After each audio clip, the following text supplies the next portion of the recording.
Hi, this is Cora Stack here, Dr. Stack. I want to talk about a paper that I've written, and it seems to be looking at the data analytics on academia.eu. It's getting a huge amount of interest, attracting a huge amount of interest worldwide. Now, I wouldn't rate it just by anything in the top layer of the papers I've written from a kind of an academic or originality point of view, but certainly. It is resonating, so it must be having a huge effect on people's lives. So let's talk about it. It's about coercive control and about parental alienation, and these are areas that I'm looking at a lot of abuse dynamics. But so why family law is failing children and families, and how we can fix it. Around the world, millions of families enter family court believing it exists to protect children. What they discover instead, it is a system that often rewards calm cruelty.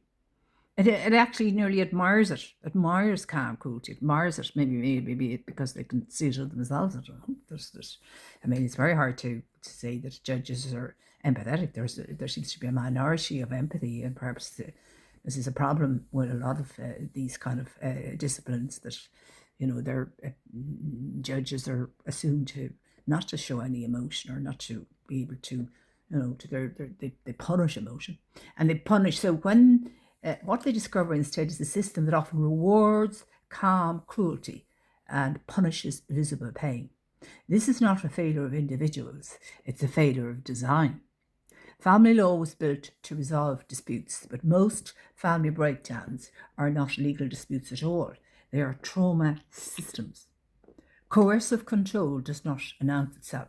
It whispers, it delays, it withholds, it smiles politely when dismantling while dismantling another person's reality. Well, we know it's often sarcasm, put downs, insults, all of that sort of thing.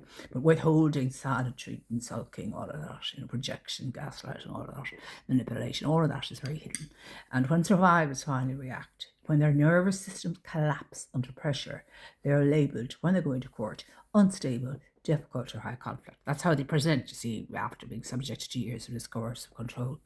And it's psychological coercive control now. And interestingly enough, it appears under the Irish system that not one case has ever been proven, under only that category. But there's always the old offence is always a significant part of the case, which is very unfortunate because it sounds like they're completely minimising the actual act, in terms of what it's supposed to do. So the person causing the harm appears reasonable. The person experiencing the harm appears emotional. Courts misread this dynamic every day. Passive aggression is one of the most effective weapons of control. It leaves no fingerprints. Silence becomes punishment. Procrastination becomes sabotage. No cooperation becomes it's a huge tool used when a spouse refuses to cooperate with another spouse in a very hit way on everything and wears them down gradually, and then this all creates this confusion, this story, it's gaslighting, manipulation, all that sort of thing, projection, deflection, all the usual ones, blame shifting, all of that. So confusion then becomes a strategy. Victimhood becomes a shield. So it's all designed, it's all predetermined to make the normal person that is the object or the target of the passive aggression, all these passive aggression or coercive behaviours to go into court looking like the emotional or the unstable person. So it plays into a script which seems to be commonly used then to undermine a person that is subjected to the coercive behaviours and domineering behaviours. And because the legal system is trained to look for incidents, not patterns, this behaviour passes unnoticed.